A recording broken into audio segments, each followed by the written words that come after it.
Hi guys, it's Crystal Clark from ValleyMom.ca, and today we're talking about a topic that's more on the serious side, one that hits close to home, but one that I'm really excited to talk about and share with you, which is 5 things that have happened to me since I decided to take a complete break from drinking all alcohol. Yes, all alcohol. And if you've been following my website for a while, you know that I used to be quite the life of the party, and you know what?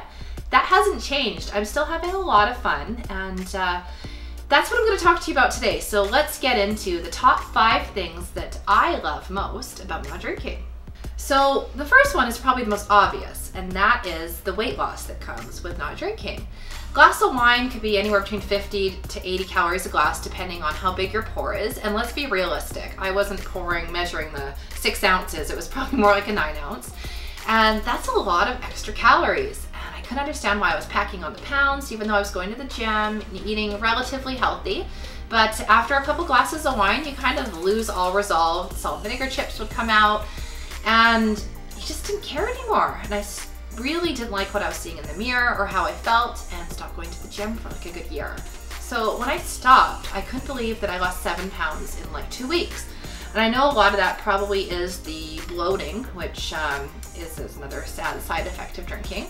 But I just looked better because I had lost the weight, my face had kind of toned up a little, and it wasn't so red. And for vanity's sake, that's definitely an awesome side effect. I used to be such a crappy sleeper. I would lay in bed tossing and turning for hours, or I would fall asleep and wake up for no reason at like 3 a.m. and I couldn't figure out what was going on. Well, I did a little research on Dr. Google and discovered that when you do drink wine, you're consuming a lot of sugar, and that's not great when you're metabolizing that and you're trying to sleep. It's all this extra fuel for your body, and so your body is like, you're not going to sleep. So once I eliminated wine, and it probably took about a week, the sleeping has just been amazing. I go to sleep as deep, restful sleeps for the most part when I don't have dogs or kids coming into my room. Let's be honest, it's when you're a mom that happens. But no, the sleeping has been great. You have great dreams, not always great dreams, but you have more vivid dreams. It feels like I'm in a movie sometimes. And you wake up just more well rested and ready to face your day. With cold and flu season now upon us, you don't want to do anything that's going to compromise your immunity.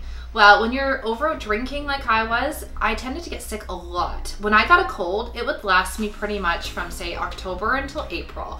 And I had this horrible cough, and I was always getting sick. I caught every flu, everything.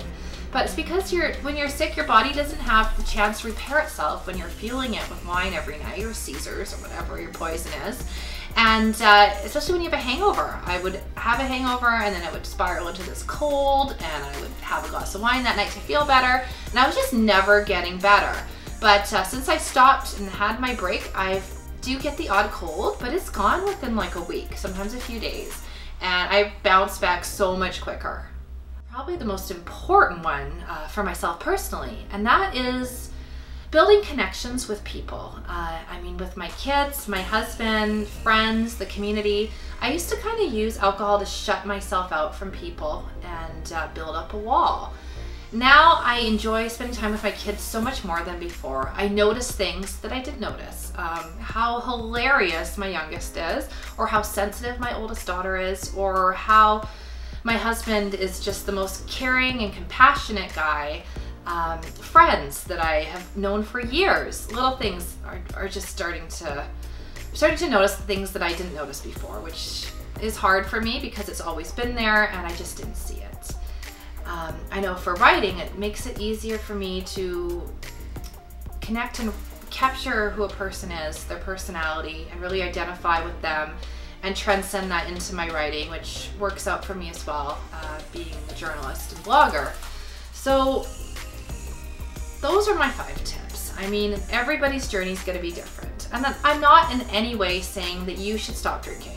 My husband drinks, my family drinks, not my kids obviously, and I have no problem with that. I mean, the only reason you should consider it if it's something that is being a negative thing for you in your life and you're wanting to change or make improvements. And for me, that's what it was. I'm always looking for different ways, whether it's physically, emotionally, or spiritually, to better myself. And alcohol was kind of causing a negative effect in all 3 of those areas. And I feel like a completely different person in less than a year. So, I mean, if that's something you want to do, I definitely encourage you. take it one day at a time, a week at a time, or a season at a time like I did with this sober summer, alcohol-free fall.